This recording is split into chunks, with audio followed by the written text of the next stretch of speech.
Hello everyone, I hope you all ಚೆನ್ನಾಗಿದ್ದೀರಾ ಅಂತ ಅಂದ್ಕೊಂಡಿದ್ದೀನಿ. ಇವತ್ತು ನಾನು ಚಕ್ಲಿನ ಯಾವ ಥರ ಮಾಡೋದು ಅಂತ ಹೇಳ್ಕೊಡ್ತಾ ಇದ್ದೀನಿ. ತುಂಬಾ ಸಿಂಪಲ್ ಆಗಿದೆ ಮತ್ತು ಸಕ್ಕ ಕ್ರಿಸ್ಪಿಯಾಗಿದ್ದಾವೆ ಚಕ್ಲಿ. ಸೌಂಡ್ ಯಾವ ಥರ ಬರ್ತಾ ಇದೆ ಅಂತ ನೀವೇ ಕೇಳಿ.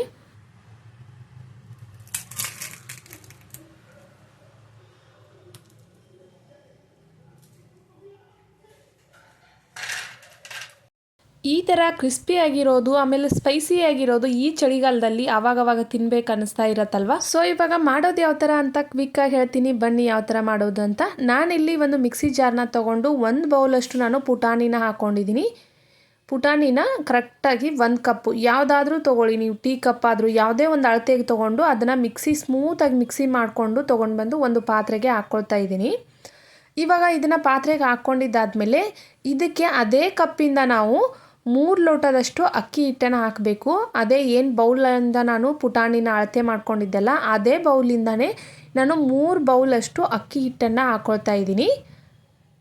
ಅಕ್ಕಿ ಹಿಟ್ಟನ್ನು ಹಾಕ್ಕೊಂಡ್ಬಿಟ್ಟು ಇವಾಗ ರುಚಿಗೆ ತಕ್ಕಷ್ಟು ಉಪ್ಪನ್ನು ಹಾಕ್ಕೊಳ್ತಾ ಇದ್ದೀನಿ. ಇದಕ್ಕೆ ರೆಡ್ ಚಿಲ್ಲಿ ಪೌಡರ್ನ ಹಾಕ್ಕೊಳ್ತಾ ಇದ್ದೀನಿ. ಕಲರ್ ಚೆನ್ನಾಗಿರಬೇಕು, ತುಂಬಾ ಚೆನ್ನಾಗಿ ಬರುತ್ತೆ ಚಕ್ಲಿದು. ಖಾರಕ್ಕೆ ತಕ್ಕನಂಗೆ ನೀವು ರೆಡ್ ಚಿಲ್ಲಿ ಪೌಡರ್ನ ಯೂಸ್ ಮಾಡಬೇಕು. ಇಲ್ಲಿ ನಾನು ಅಜ್ವಾಯಿನ ಹಾಕ್ಕೊಂಡು ಕೈಯಲ್ಲಿ ಕ್ರಷ್ ಮಾಡಿ ಹಾಕ್ಕೊಳ್ತಾ ಇದ್ದೀನಿ. ಅಜ್ವಾಯಿನ ಈ ಥರ ಕೈಯಲ್ಲಿ ಕ್ರಷ್ ಮಾಡಿ ಹಾಕೋದ್ರಿಂದ ಸ್ಮೆಲ್ ಕೂಡ ಚೆನ್ನಾಗಿ ಬರುತ್ತೆ, ಆಮೇಲೆ ಚೆನ್ನಾಗಿ ಅದ್ರ ಜೊತೆಗೆ ಮಿಕ್ಸ್ ಕೂಡ ಆಗುತ್ತೆ. ಇವಾಗ ನಾನು ಕರಿ ಎಳ್ಳನ್ನು ಹಾಕ್ಕೊಳ್ತಾ ಇದ್ದೀನಿ 1 ಟೇಬಲ್ ಸ್ಪೂನಷ್ಟು, ಆಮೇಲೆ 1 ಟೇಬಲ್ ಸ್ಪೂನಷ್ಟು ಬಿಳಿ ಎಳ್ಳನ್ನು ಹಾಕ್ಕೊಳ್ತಾ ಇದ್ದೀನಿ. ನಿಮಗೆ ಇನ್ನೂ ಸ್ವಲ್ಪ ಜಾಸ್ತಿ ಬೇಕು ಅಂತಂದರೂ ನೀವು ಹಾಕ್ಕೋಬೋದು. ನಾನಿಲ್ಲಿ 1 ಟೇಬಲ್ ಸ್ಪೂನಷ್ಟು ಗರಂ ಮಸಾಲ ಹಾಕ್ಕೊಳ್ತಾ ಇದ್ದೀನಿ. ಇದನ್ನ ಯಾರು ಸ್ಕಿಪ್ ಮಾಡೋದಕ್ಕೆ ಹೋಗಬೇಡಿ. ಇದನ್ನು ನೀವೇನಾದರೂ ಗರಂ ಮಸಾಲ MTR ಗರಂ ಮಸಾಲ ಹಾಕಿದರೆ ನೀವು ಏನಾದಲ್ಲಿ ಬೇಕ್ರಿಯಲ್ಲಿ ಏನು ತೊಗೊಂಡು ಬರ್ತೀರಲ್ಲ ಸೇಮ್ ಅದೇ ಟೇಸ್ಟೇ ಬರುತ್ತೆ ನಿಮಗೆ. ಸೊ ಹಾಗಾಗಿ ಹೇಳಿದೆ. ಇವಾಗ ಕಂಪ್ಲೀಟಾಗಿ ಇದನ್ನೆಲ್ಲ ಮಿಕ್ಸ್ ಮಾಡ್ಕೊಳ್ಬೇಕು. ಮಿಕ್ಸ್ ಮಾಡ್ಕೊಂಡಿದ್ದಾದಮೇಲೆ ನಾನಿವಾಗ ಸ್ಟವ್ ಆನ್ ಮಾಡಿಕೊಂಡು ಅದ್ರ ಮೇಲೆ ಒಂದು ಪಾತ್ರೆನ ಇಟ್ಕೊಂಡು ಅದಕ್ಕೆ ಒಂದು 3 ರಿಂದ 4 ಟೇಬಲ್ ಸ್ಪೂನು ಎಣ್ಣೆನ ಹಾಕ್ಕೊಂಡಿದ್ದೀನಿ. ಎಣ್ಣೆ ಕಂಪ್ಲೀಟಾಗಿ ಬಿಸಿ ಆಗಬೇಕು. ಬಿಸಿ ಆದಮೇಲೆ ಇವಾಗ ಇದು ಹಿಟ್ಟಿನ ಮಧ್ಯೆ ಒಂದು ಹೋಲ್ ಥರ ಮಾಡ್ಕೊಂಡಿದ್ದೆ, ಅದಕ್ಕೆ ತೊಗೊಂಡು ಬಂದು ಬಿಸಿ ಇರೋ ಎಣ್ಣೆನ ಹಾಕಿದ್ದೀನಿ. ಮೇಲೆ ಈ ಥರ ಹಿಟ್ಟಿಂದ ನಾನು ಇದನ್ನು ಕ್ಲೋಸ್ ಮಾಡ್ತಾ ಇದ್ದೀನಿ, ಯಾಕಂದರೆ ಅದರಲ್ಲಿರೋ ಏರ್ ಅಥವಾ ಪಾಸ್ ಆಗಬಾರ್ದು ಆಚೆ ಅಂತ. ಇವಾಗ ಕೈಯಲ್ಲಿ ಎಣ್ಣೆ ತಣ್ಣಗಾದ್ಮೇಲೆ ನಾನು ಕಂಪ್ಲೀಟಾಗಿ ಕೈಯಿಂದ ಪ್ರೆಷರ್ ಹಾಕಿ ಈ ಥರ ತಿಕ್ಕಿ ಎಣ್ಣೆ ಜೊತೆಗೆ ಬ್ಲೆಂಡ್ ಆಗೋ ಥರ ಹಿಟ್ಟನ್ನು ಕಲಿಸ್ಕೊತಾ ಇದ್ದೀನಿ. ಇವಾಗ ಸ್ವಲ್ಪ ನೀರು ಹಾಕ್ಕೊಂಡು ಹಿಟ್ಟನ್ನು ಕಲಿಸ್ಕೊಳ್ತೀನಿ ನಾನು.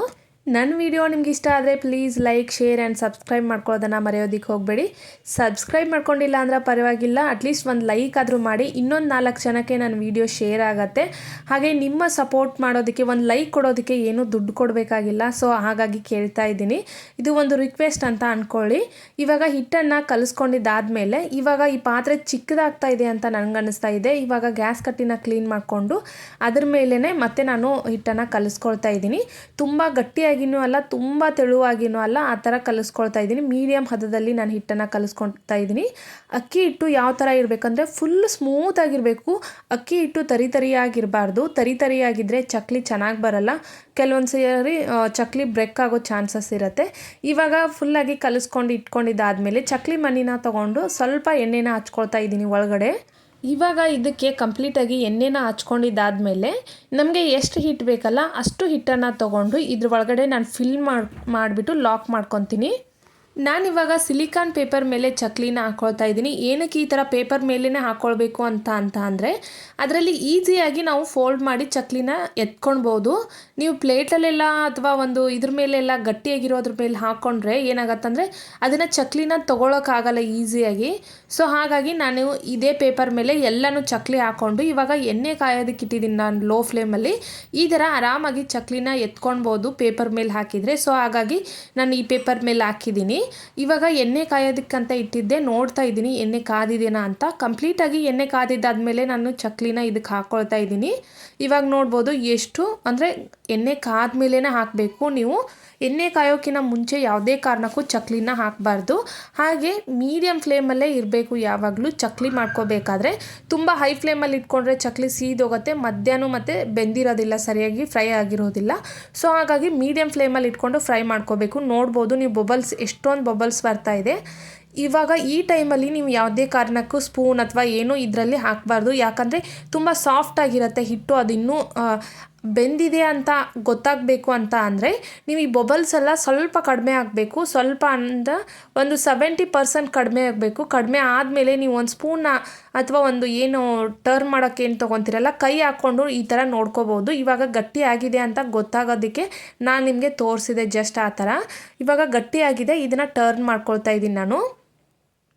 ನೀವು ಕೂಡ ಅಷ್ಟೇ ಈ ಥರ ಮಾಡ್ಕೊಳ್ಳಿ, ಅಂದರೆ ಗಟ್ಟಿ ಆಗಿದೆಯಾ ಅಥವಾ ಇಲ್ಲ ಅಂತ. ಗಟ್ಟಿ ಆಗೋಕ್ಕಿಂತ ಮುಂಚೆನೇ ನೀವೇನಾದರೂ ಕೈ ಹಾಕಿದರೆ ಸಾಫ್ಟಾಗಿ ಇರಬೇಕಾದ್ರೆ ಅದೆಲ್ಲ ಚೂರು ಚೂರಾಗಿ ಒಡೆದೋಗ್ಬಿಡ್ತವೆ ಚಕ್ಲಿ, ನೀಟಾಗಿ ಸರಿಯಾಗಿ ಬರೋದಿಲ್ಲ. ಸೊ ಹಾಗಾಗಿ ಹೇಳಿದೆ. ಇವಾಗ ಬಬಲ್ಸ್ ತುಂಬ ಕಡಿಮೆ ಆಗ್ತಾಯಿದೆ ನೋಡ್ಬೋದು. ಸ್ಟಾರ್ಟಿಂಗಲ್ಲಿ ಎಷ್ಟು ಬಬಲ್ಸ್ ಇತ್ತು, ಇವಾಗ ಕಂಪ್ಲೀಟಾಗಿ ಎರಡು ಸೈಡ್ ಬೆಂದಿದ್ದಾದಮೇಲೆ ಬಬಲ್ಸು ಕಡಿಮೆ ಆಗತ್ತೆ. ಇವಾಗ ನಾನು ಆರಾಮಾಗಿ ಚಕ್ಲಿನ ತೆಗಿತಾ ಇದ್ದೀನಿ. ಇವಾಗ ನೋಡ್ಬೋದು ನೀವು ಎಷ್ಟು ಕ್ರಿಸ್ಪಿಯಾಗಿ ಎಷ್ಟು ಚೆನ್ನಾಗಿ ಬಂದಿದೆ ಅಂತ. ಇದು ನೀವು ಫ್ರೈ ಮಾಡ್ಕೊಳ್ಳೋ ಟೆಕ್ನಿಕ್ನ ಕಲಿಬೇಕು ಫಸ್ಟ್ ಟೈಮ್ ಮಾಡೋರಿದ್ದರೆ. ಇವಾಗ ನೋಡ್ಬೋದು ಎಷ್ಟು ಚೆನ್ನಾಗಾಗಿದೆ ಅಂತ ಚಕ್ಲಿ. ತುಂಬ ಹೈ ಫ್ಲೇಮಲ್ಲಿ ಇಡಬೇಡಿ, ತುಂಬ ಲೋ ಫ್ಲೇಮಲ್ಲಿ ಇಡಬೇಡಿ, ಮೀಡಿಯಮ್ ಫ್ಲೇಮಲ್ಲಿ ಇಟ್ಕೊಂಡು ಚೆನ್ನಾಗಿ ಫ್ರೈ ಮಾಡಿಕೊಂಡ್ರೆ ಚಕ್ಲಿ ಸಖತ್ತಾಗಿ ಬರುತ್ತೆ. ನೀವು ಮತ್ತೆ ಮತ್ತೆ ಇದೇ ಟ್ರಿಕ್ನ ಫಾಲೋ ಮಾಡ್ತೀರಾ, ಅಷ್ಟು ಚೆನ್ನಾಗಿ ಚಕ್ಲಿ ಬಂದಿದೆ. ನನ್ನ ವಿಡಿಯೋ ನಿಮ್ಗೆ ಇಷ್ಟ ಆದರೆ please like, share and subscribe ಮಾಡ್ಕೊಳ್ಳೋದನ್ನು ಮರೆಯೋದಕ್ಕೆ ಹೋಗಬೇಡಿ. ಇದೇ ಥರ ಹೊಸ ಹೊಸ ರೆಸಿಪೀಸ್ಗಳನ್ನು ನಾನು ಅಪ್ಲೋಡ್ ಮಾಡ್ತಾ ಇರ್ತೀನಿ ಅಂತ ಹೇಳ್ತಾ ಎಲ್ರಿಗೂ ಸಂಕ್ರಾಂತಿ ಹಬ್ಬದ ಆರ್ಥಿಕ ಶುಭಾಶಯಗಳು. ಸಂಕ್ರಾಂತಿ ಹಬ್ಬಕ್ಕೆ ನೀವು ಕೂಡ ಇದನ್ನ ಒಂದ್ಸಾರಿ ಟ್ರೈ ಮಾಡಿದರೆ ನಿಮ್ಗೆ ಸಖತ್ ಇಷ್ಟ ಆಗತ್ತೆ ಅಂತ ಹೇಳ್ತೀನಿ. ನೋಡ್ಬೋದು ಎಷ್ಟು ಸಖತ್ತಾಗಿ ಚಕ್ಲಿ ಎಷ್ಟು ಚೆನ್ನಾಗಿ ಬಂದಿದೆ ಗರಿ ಗರಿಯಾಗಿ. ಇದೇ ಥರ ನಾನು ಎಲ್ಲನೂ ಫ್ರೈ ಮಾಡ್ಕೊಂಡಿದ್ದೀನಿ. ಮಿನಿಮಮ್ 1.5 to 2 kg ಆಗ್ಬೋದು ಅಷ್ಟು ಚಕ್ಲಿನ ಮಾಡಿದ್ದೀನಿ. ಟೈಮ್ ಮಾತ್ರ 1 ಗಂಟೆ ಮಾತ್ರ ತೊಗೊಂಡಿದ್ದೀನಿ, ನನಗೇನು ಜಾಸ್ತಿ ತೊಗೊಂಡಿಲ್ಲ. ಹಿಟ್ಟನ್ನು ಕಲಿಸ್ಕೋಬೇಕಾದ್ರೆ ತುಂಬ ಗಟ್ಟಿಯಾಗಿಯೂ ಅಲ್ಲ ತುಂಬ ಸಾಫ್ಟಾಗಿ ಅಲ್ಲಿ ಮೀಡಿಯಮ್ ಕಲಿಸ್ಕೊಂಡ್ರೆ ನಿಮಗೆ ತುಂಬ ಹೆಲ್ಪ್ ಆಗುತ್ತೆ. Thanks for watching and bye bye.